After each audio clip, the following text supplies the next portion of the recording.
올여름은 모델 3 덕분에 시원하게 나겠네. 출퇴근 시간에 에어컨 자동으로 딱 세팅되어 있고, 모델 3는 이게 제대로 학습을 해서 제 캘린더에 맞춰서 저녁 6시에 충무로에서 약속이 있다 그러면 타자마자 내비게이션으로 바로 안내를 하고 에어컨 쿨링도 30분 전에 해줄 수 있는, 45도 실내 차가 제가 타는 순간 23도 세팅으로 딱 맞춰져 있는, 이런 게 테슬라의 매력이 아닐까.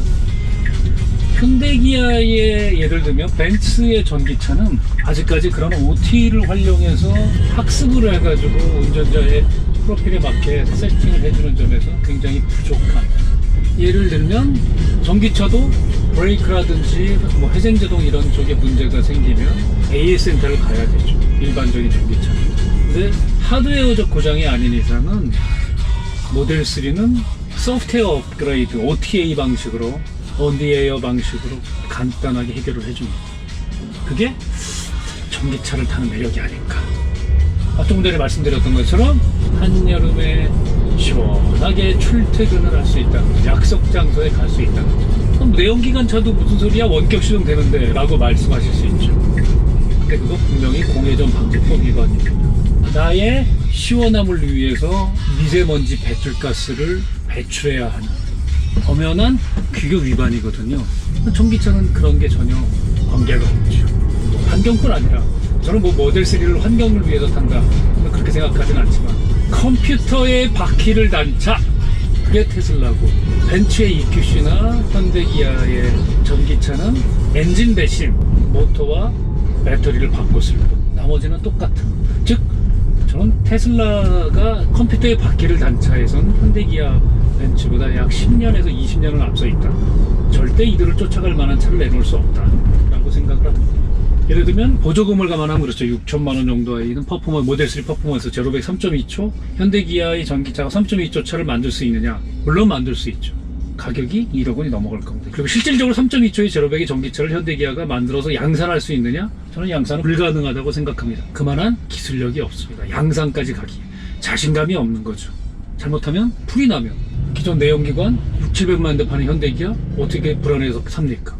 소비자들은 현대기아의 전기차나 내연기관차 같다고 생각하거든. 그런 점에서 OTA, 이거는 뭐 거의 20년 이상 현대기아에 그만한 IT 전문가가 없습니다. 실질적으로 돈 주고 사온 사람들은 많지만 그 사람들은 자동차를 해보지 않았거든요, 지금까지. 그래서 현대기아 주가가 5년 내 가장 많이 빠진 회사들이 될 수밖에 없는 이유죠. 거꾸로 이미 테슬라는 모터스란 말을 빼버렸죠. 이미 테크 영역으로, 지난해 모델 3의 성공 이후로 영역을 옮겨버렸지만, 특히 골드만삭스가 자동차 섹터에서 테크 영역으로 바꿨죠. 앞으로 주가가 10배가 더 뛸 수 있다. 그렇게 말한다면 다임러나 현대기아의 주가는 현재가 바닥일까요, 과연? 그리고 테슬라가 현재 50만 대 정도 판매를 하죠, 연간. 저는 50만 대가 500만 대가 되는 거 10년도 안 걸릴 거라고 생각을 합니다. 테슬라는 이미 2차 전지 사업에 뛰어들었죠. 그런 점에서 LG와 굉장히 걱정을 하고 있죠. 테슬라가 세계 최대의 2차 전지 메이커가 되는 것은 저는 3~4년 이내에 이미 파나소닉과 합작도 일부 하고 있지만 2차 전지의 세계 1등, 압도적인 1등으로 지금 뭐 1865에서 2170을 쓰고 있죠. 모델 3 2170. 그런 배터리 팩 형태가 완전히 다른 원통형으로 세계 1위가 전 테슬라가 될 것으로 확신을 합니다. 이유는 세계에서 가장 앞서 있는 2차 전지 생산과 더 그것보다 무서운 BMS, 배터리 매니지먼트 시스템에 테슬라가 세계적인 우위를 갖고 있거든요. 원통형 전지는 팩형 2차 전지보다 기술적으로는 엄청나게 떨어지지만, 우리가 소위 말해서 공간을 많이 잡아먹는다는 얘기죠. 쿨링에서도.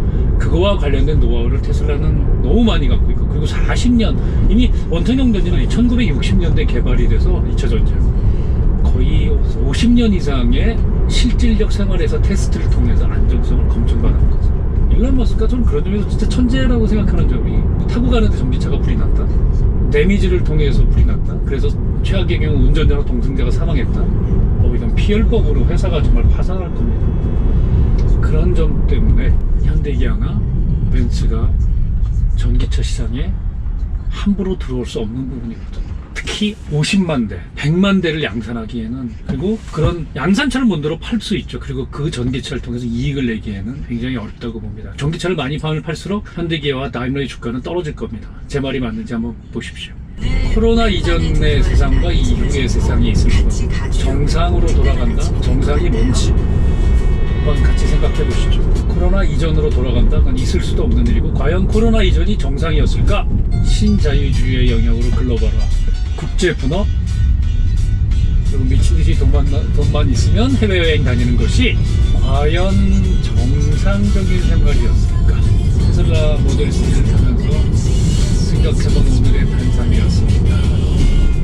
자, 또 테슬라와 일론 머스크와 관련된 새로운 얘기로 또 만나 뵙겠습니다. 카가이 김태진이었습니다. 감사합니다.